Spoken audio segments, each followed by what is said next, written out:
Sono 239 i contagi registrati nelle ultime 24 ore in Calabria, nel Regino 98, mentre nel Cosentino sono 68 i nuovi casi positivi. Nuova ordinanza del Presidente facente funzione della Regione, istituite 2 nuove zone rosse e 7 arancioni. Spirlì, ci auguriamo che nelle prossime 2 settimane la curva dei contagi possa scendere. Negli ospedali calabresi si cerca di individuare nuovi posti letto per ospitare gli ammalati di Covid. Il contagio si allarga a Mangone, 15 bambini di scuola materna contagiati, numerosi casi nell'area urbana di Cosenza, Reggio, Catanzaro, alla Lamezia e nel Tirreno Cosentino. I lavoratori dello spettacolo in piazza a Cosenza per testimoniare la grave crisi in cui versa il settore, teatri e cinema chiusi, il futuro sarà nerissimo. Il generale Marigiò lascerà Calabria Verde dal 1 novembre, pressing della politica, resti al suo posto, prevalga il senso di responsabilità. Buonasera dalla redazione del TGTN in apertura. Gli aggiornamenti sul coronavirus: sono oggi 239 i contagi registrati in Calabria nelle ultime 24 ore, nel Regino sono 98, mentre nel Cosentino sono 68 i nuovi casi positivi. Nuovo record di contagi in Calabria, oggi sono 239 positivi su 2.852 tamponi effettuati in un giorno. In totale sono 4.863 le persone risultate positive al coronavirus, mentre sono 264.059 quelle negative. Il Regino e il Cosentino sono le aree dove si registra il maggior numero di contagi. Nel dettaglio, i casi confermati oggi sono così suddivisi: a Cosenza 68, a Catanzaro 63, a Crotone 2, Vibo Valentia 8 e Reggio Calabria 98. Aumentano i ricoveri in reparto, 142, mentre sono 9 i pazienti in terapia intensiva. E proprio in serata il Presidente facente funzione della Regione ha firmato una nuova ordinanza che istituisce 2 nuove zone rosse e 7 arancioni. Spirlì dice: ci auguriamo che nelle prossime 2 settimane la curva dei contagi possa scendere. Nel tardo pomeriggio di oggi il Presidente facente funzione della Regione, Nino Spirlì, ha firmato l'ordinanza che istituisce 2 nuove zone rosse, ossia Giffone e Caccuri, e 7 arancioni, ossia Mangone, Rovito, Spezzano della Sila, Zumpano, Anoia, Rosarno e Taurianova. Il provvedimento è in vigore dal 31 ottobre fino al 13 novembre. In questi comuni sono sospese le attività scolastiche in presenza. A proposito della scuola, Spirlì precisa che fino ad oggi sulla chiusura delle scuole si sono fatte troppe congetture. Non c'è mai stata la volontà di chiudere tutte le scuole della Regione e non ce ne sarebbe stato motivo, perché non tutto il territorio della nostra Regione vive le stesse ansie e le stesse preoccupazioni di alcune parti, di alcuni luoghi, di alcuni territori. Poi, per quanto riguarda l'ordinanza firmata oggi, il Presidente facente funzione aggiunge: l'ordinanza di oggi è specifica e chiarisce anche un concetto che noi stiamo tenendo vivo e attivo proprio nelle decisioni che dobbiamo prendere di volta in volta. Esistono delle zone fortemente colpite, che noi chiameremo zone rosse, esistono delle zone che sono altamente colpite, che chiameremo zone arancione, e poi esistono territori che sono tenuti in stretta sorveglianza giorno dopo giorno, ora dopo ora, minuto dopo minuto. Saranno 2 settimane, saranno solo 2 settimane che consentiranno alla curva dei contagi di scendere, ce lo auguriamo, perché abbiamo necessità, rispetto anche all'ordinanza che abbiamo presentato ieri, di decongestionare gli ingressi negli ospedali e eventualmente anche l'aumento appunto dei contagiati. Aumentano dunque i contagi e i ricoveri in ospedale. Nel prossimo servizio vediamo qual è la situazione negli ospedali di Catanzaro e Cosenza. I posti nel reparto di malattie infettive dell'ospedale pugliese Ciaccio di Catanzaro sono esauriti. L'allarme è lanciato dal primario Lucio Cosco. Siamo in attesa di poter dimettere, anche se positivi, alcuni pazienti in modo da liberare i posti e renderli disponibili per gli altri ammalati, che già sono sotto in pronto soccorso. Una situazione dunque molto delicata. Diciamo che è abbastanza seria, da tenere in giusta considerazione.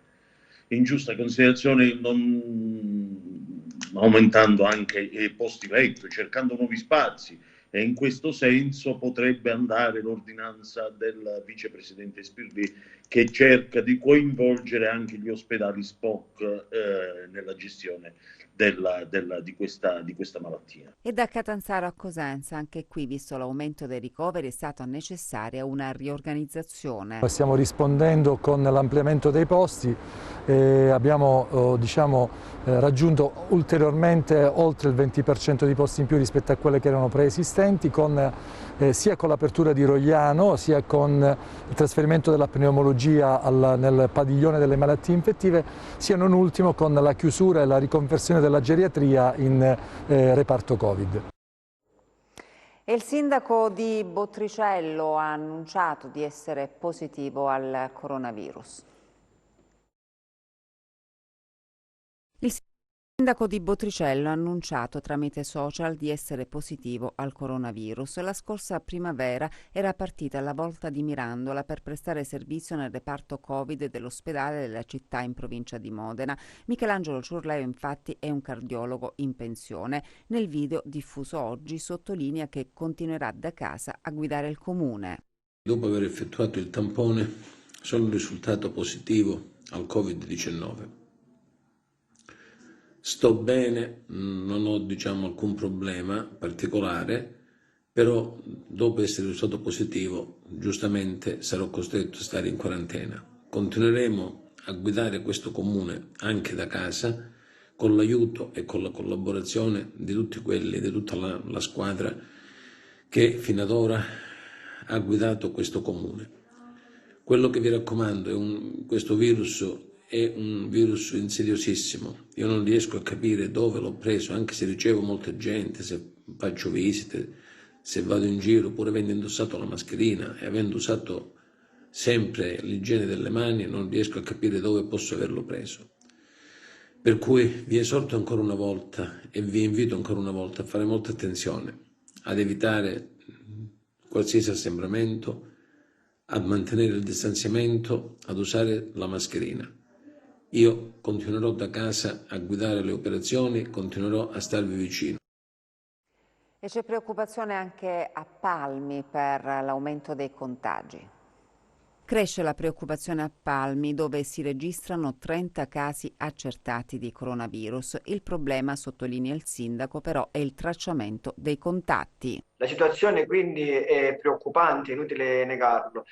La difficoltà che mi sento di denunciare pubblicamente ancora una volta è lo scarso dialogo tra il sindaco, ma penso di poter rappresentare tutti i colleghi perché ci siamo parlati, abbiamo fatto anche un esposto in prefettura, tra noi sindaci e le varie autorità competenti nel tracciare i positivi, nell'avere informazioni rispetto ai positivi e ai negativizzati. Tutto questo rende complicata la macchina, complicato la macchina che fa funzionare tutto il contact tracing, come si dice, per ricercare le catene dei contatti. E dunque si allarga il contagio a Mangone, 15 bambini di una scuola materna contagiati, numerosi casi nell'area urbana di Cosenza, a Reggio, Catanzaro, alla Lamezia e sul Tirreno cosentino. La notizia del giorno arriva da Mangone. Il virus è entrato nel plesso scolastico di Piano Lago, contagiando 15 bambini. Sono 19 in tutto i casi positivi nel territorio del comune del Savuto, dove il sindaco ha attivato le procedure previste dalla normativa per contenere la diffusione epidemiologica. È un bruttissimo momento per il nostro paese e soprattutto per le famiglie dei ragazzi alle quali va tutta la nostra solidarietà e vicinanza. Dobbiamo essere forti e uniti. Supereremo anche questo brutto momento, ha scritto sulla pagina Facebook il primo cittadino Orazio Berardi. Nuovi casi in comunità finora immuni o soltanto sfiorate dal contagio. Anche a Zumpano sono 19 casi attivi, 17 quelli scoperti nelle ultime ore, probabilmente da collegare al cluster presilano e a un rientro da fuori regione. Salgono di qualche unità i contagi dell'area urbana cosentina, 5 a Cosenza, 6 a Rende, ma è sul Tirreno che i numeri impressionano di più, con il +9 registrato a Cetraro, relativo a un nucleo familiare che fa salire a 34 la somma dei soggetti positivi in questo momento. Ogni positivo costringe ad adottare misure per parenti e contatti. A Fuscaldo, ad esempio, sono 150 le persone in quarantena. La situazione costringe a studiare strategie per ampliare gli spazi destinati alla cura del Covid nelle strutture ospedaliere. Dopo l'attivazione del nosocomio di Rogliano si è pensato di destinare il reparto di geriatria dell'Annunziata e riaprire le porte dello Iannelli di Cetraro. 15 nuovi casi nel Vibonese. Delicata la situazione innescata dalla positività di un medico di famiglia a Drapia. Le indagini sui contatti sono in corso. In vicende simili verificatesi in passato, a San Marco Argentano ad esempio, l'utilizzo dei dispositivi di sicurezza ha evitato il propagarsi del contagio. Nel Catanzarese aumentano i casi a Botricello e Settingiano, monitorata la situazione di una RSA di Gimigliano, dove è stata registrata la positività di un operatore. Positivo un bimbo che frequenta la scuola dell'infanzia di San Vito sullo Ionio, dove sono 7 complessivamente i contagiati. Decisione drastica del sindaco di San Pietro a Maida, che ha istituito il lockdown per il suo comune dopo la scoperta di 15 casi, montata una tenda della protezione civile per l'effettuazione di tamponi ai casi sintomatici e in seguito agli altri soggetti. Si teme l'istituzione della zona rossa a Rosarno, dove i contagi relativi alla nuova ondata sono 59. Su tutto il territorio regionale si lamentano ritardi nella comunicazione dei risultati dei tamponi eseguiti, è cresciuta a dismisura la richiesta di test e non è facile eseguire e processare così tanti tamponi per un sistema evidentemente non adeguato ad un'emergenza che purtroppo non è destinata a cessare in breve tempo.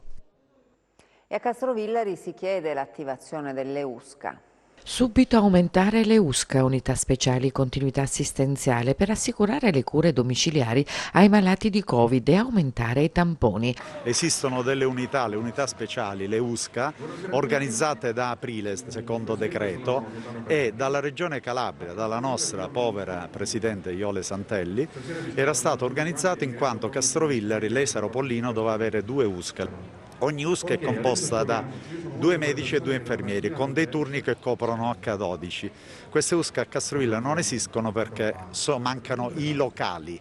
Cioè, capite bene che mancano i locali, questa è una cosa indecente. I 2 posti di USCA sono stati dati a San Marco, quindi abbiamo una situazione a Castrovillari che, sperando non ci siano casi, ma come abbiamo visto già ci stanno, non abbiamo delle unità specializzate da decreto. Questa denuncia serve per spingere la Betteline a dare seguito al decreto che venne firmato in aprile dalla Presidente Santelli. Denunceremo nelle sedi preposte perché mi pare si tratti di una gravissima omissione che lascia un territorio devastato già dalla sanità per quanto riguarda il nostro nosocomio, lascia un territorio all'asciutto anche da un punto di vista di assistenza in un'emergenza così grave come questa che stiamo vivendo in queste ore. Tutto questo si aggiunga alla circostanza che la nostra terapia intensiva individuata per 18 posti letto ad oggi ne ha soltanto 2. E i lavoratori dello spettacolo oggi in piazza a Cosenza per testimoniare la grave crisi in cui versa il settore. Il Covid ha messo alla maschera l'arte e lo spettacolo, ha zittito la musica, ha spento il cinema, ha fermato le giostre e Luna Park. I lavoratori hanno accettato i provvedimenti di chiusura bloccando le proprie attività e cercato di limitare i danni quando con il calo dei contagi c'è stata una timida ripartenza. Ma adesso che si è sprofondati la nuova emergenza, il sipario è calato sui sogni e le speranze di centinaia di persone che ruotano attorno a questo mondo. Questo periodo praticamente è iniziato a febbraio sostanzialmente, dal primo lockdown, perché è da allora che noi non stiamo assolutamente lavorando. Tutto quello che è dietro lo spettacolo, che potrebbe essere quello che poi il cinema, il teatro, il concerto, da allora è fermo, e tutti i lavoratori che stanno dietro, perché andare al cinema a vedere un film è bello, andare al teatro è bello, ma per preparare quegli spettacoli sono necessari ore e ore di lavoro prima dell'evento. Noi chiediamo alla riapertura dell'epidemia un contratto nazionale di lavoro che tuteli la categoria, anche dal punto di vista previdenziale, perché in questo momento non c'è una forma di tutela previdenziale per tutti i lavoratori che sono intermittenti cosiddetti.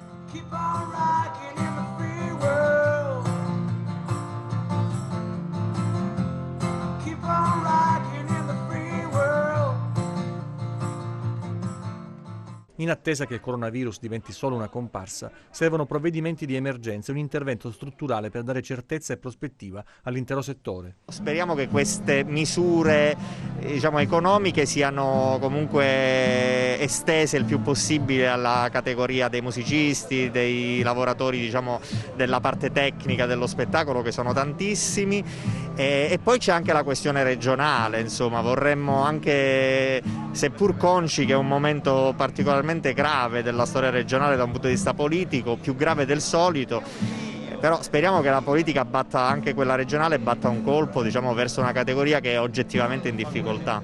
In piazza il volto più noto, quello di Brunori, e tanti altri che vivono sul palco e dietro le quinte.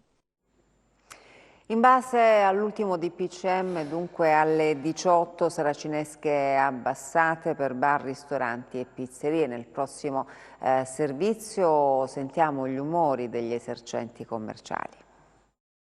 E mentre per le strade arrivano i militari a controllare la limitata movida che la città di Cosenza vive, c'è amarezza, rabbia e rassegnazione tra i commercianti e i titolari delle attività a seguito delle ulteriori limitazioni. Bar, ristoranti e altri esercizi di ristorazione potranno rimanere aperti solo dalle 5 alle 18. Nella giornata riuscite a guadagnare abbastanza per tenere aperta un'attività come questa? No, perché bene o male il lavoro era dalle 18 in poi, qua in zona. E diciamo che è calato del quasi 50%. Siamo su via Marconi e qui è un bar solitamente molto frequentato prima del DPCM del 26. Ora, nonostante siano le 17, i tavoli sono comunque quasi tutti vuoti. Rispetto a prima è calata, nel senso le persone comunque hanno un po' paura, non è come prima rispetto a quando è stato emanato il DPCM. Hai paura un po', visto che lavori in questo ambito? Lavoro e studio, quindi ho tanta paura, sì. Guardate, non sono ancora le 18 e già le saracinesche qui sono abbassate. Il 28 ottobre il Consiglio dei Ministri ha dato il via libera al decreto legge ristoro. La stima del provvedimento si aggira sui 6,8 miliardi di euro, garantendo che i fondi ci sono e i soldi arriveranno, ha detto così il Premier Conte, ma gli esercenti sembrano essere poco fiduciosi. Purtroppo il discorso è che abbiamo già avuto l'esperienza della prima ondata, che non è stata molto positiva, perché le parole sono state in un verso, però poi alla fine i fatti sono stati abbastanza diversi. Dobbiamo crederci a forza, non abbiamo altre possibilità, però comunque sia è un minimo, anche se è uno sforzo importante, per noi è un minimo perché andiamo a coprire giusto i costi fissi, il 70-80% dei costi fissi, però sicuramente il guadagno nostro non esiste proprio. Ma non riusciamo neanche a ottemperare tutti i costi che abbiamo effettivamente. Nessun decreto però vieta ai cittadini di circolare nelle ore del giorno, anche se la paura del contagio sta limitando le uscite di molti e a pagarne sono proprio quelle attività penalizzate dal DPCM. Non ha senso chiudere alle 6, ecco, non ha senso. Dopo tanti anni di sacrifici, abbiamo una famiglia, come anche i nostri dipendenti hanno famiglie, così non si arriva da nessuna parte. Il virus c'è sicuramente, però non è questa la soluzione. Il corso di Cosenza ancora alle 18 è gremito di gente, ragazzi, famiglie e anziani che cercano di aggrapparsi a quel briciolo di normalità e di libertà che rimane. Ed è proprio questo il paradosso che stiamo registrando. Mentre le persone alle 18 continuano a godersi una buona passeggiata, i bar devono chiudere. Scatta così l'ora X. È scattata l'ora? Bisogna ritornare a casa? Sì, bisogna tornare a casa, facciamo 2 passi e poi torneremo a casa. Sta chiudendo, sono le 18, che cosa sta provando in questo momento? Non so neanche io come descriverlo. È un po' di rammarico perché bisogna togliere i clienti, che poi sono la nostra fonte di sopravvivenza.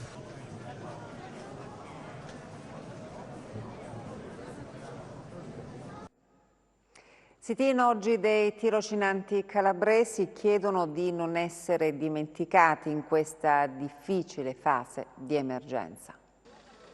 Chiedono di non essere dimenticati di avere anche loro un sostegno al reddito per alleviare le ripercussioni economiche del blocco delle attività per il Covid-19. Sono i tirocinanti che prestano servizio in enti locali, uffici giudiziari, beni culturali. In tutto sono 7.000 in Calabria. Ecco il sit-in davanti alla prefettura di Catanzaro. Siamo qui perché tutte le attività di tirocinio o sono state sospese o saranno a breve sospese, e questo comporta che i tirocinanti resteranno a casa senza alcun sussidio.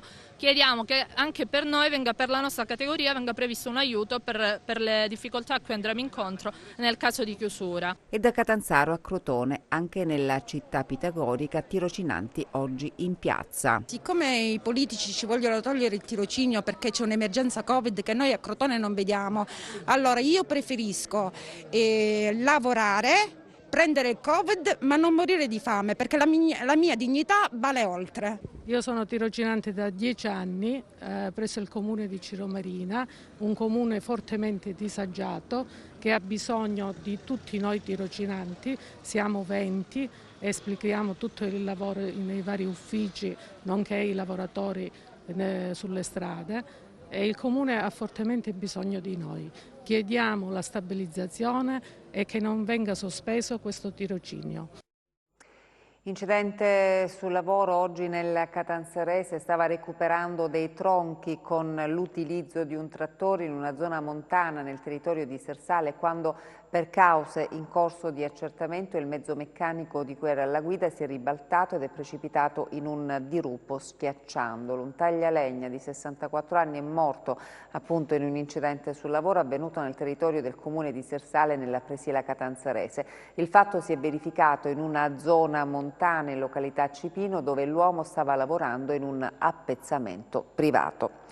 Il generale Marigiò lascerà Calabria Verde dal 1° novembre. Il pressing della politica che dice resti al suo posto, prevalga il senso di responsabilità. Bisogna soltanto parlare perché così da soli non si può andare avanti, è inutile pure, cioè, gli operai chiedono e non si sa che risposte dare sinceramente parlando. Il commissario di Calabria Verde Aloisio Marigiò ai nostri microfoni si dice amareggiato e pronto a lasciare la sua funzione dal 1° novembre. Sto preparando, come ha visto, tutti gli scatoloni perché mi sto portando via tutta la roba che mi interessa, che ho prodotto, e fatto questo non ho avuto nessuna interlocuzione con la regione, quindi mi sento libero di muovermi in qualsiasi modo, non è questo il problema. Una decisione che ha fatto infuriare alcuni consiglieri regionali del Partito Democratico, Cuccione, Bevacqua, Irto, Notarangelo e Tassone, che hanno detto a chiare lettere che in questo momento deve prevalere il senso di responsabilità e non lasciare l'azienda senza guida, ma il commissario spiega le ragioni del suo addio. La mia preoccupazione rimane quella che mancano le risorse per l'anno 2020. Il consuntivo del 2019 è andato assolutamente bene, Ecco, ho evidenziato alcune criticità e tra queste criticità ci sono quegli ammanchi di cui lei ha parlato, più che ammanchi, diciamo, mancati pagamenti di contribuzione in favore degli operai, mancati pagamenti che risalgono più o meno agli anni 2001, 2002, 2003, 2004. Ecco, sono anni importanti, anni bui per la forestazione calabrese, anni di profonda crisi. Ecco, io non vorrei che si tornasse al vecchio. Aggiungo che ho recentemente chiesto pure all'INPS di verificare se ci sia la possibilità per un ente pubblico non economico di poter saldare questi debiti, perché in qualche modo la parte contributiva degli operai va a difesa. Alcuni milioni di euro ritengo io, almeno 4-5. Vediamo adesso invece come ha chiuso oggi la borsa.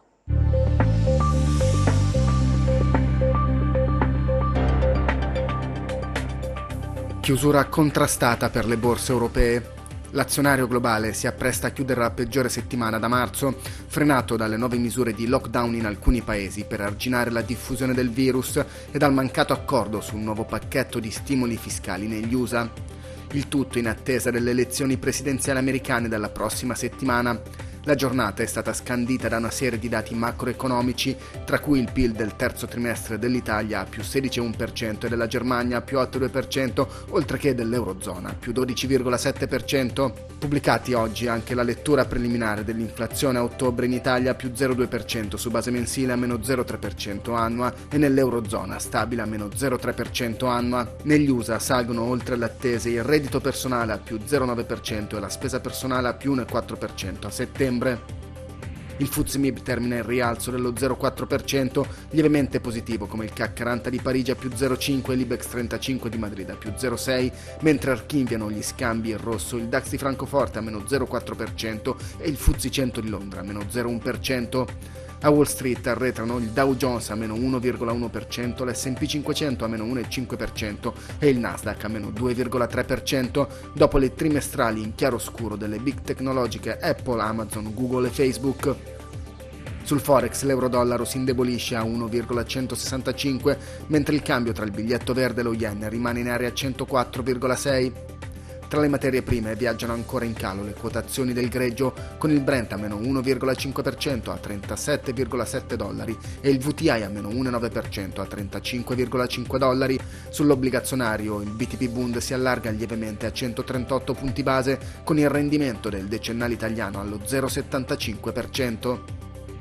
Tornando a Piazza Affari, tra le big cap gli acquisti premiano soprattutto Saipem a più 8,45% e Tenaris a più 6,4%, mentre arretra in coda al FTSE MIB recordati a meno 4%.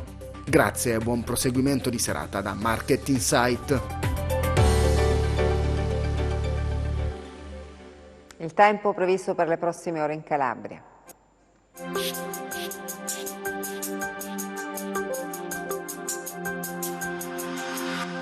Ben ritrovati da Meteo in Calabria. Il rinforzo e l'espansione verso levante dell'anticiclone africano presente sul Mediterraneo centro-occidentale garantirà una fase stabile con clima mite per diversi giorni sull'Italia. Di conseguenza anche la Calabria ne avvertirà gli effetti, seppur in tono minore, dalla giornata di sabato, poiché venerdì insisterà ancora una debole instabilità che interesserà principalmente i versanti tirrenici. Le temperature subiranno un graduale progressivo aumento e nel corso del prossimo fine settimana ritorneranno in linea con le medie stagionali.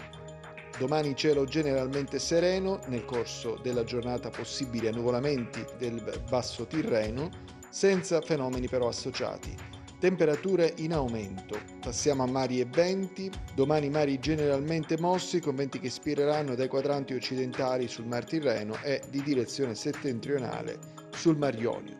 Prima di salutarci vi ricordo il nostro sito web www.meteoincalabria.com e la nostra pagina Facebook Meteo in Calabria. Ed è davvero tutto, grazie per l'attenzione e buona serata.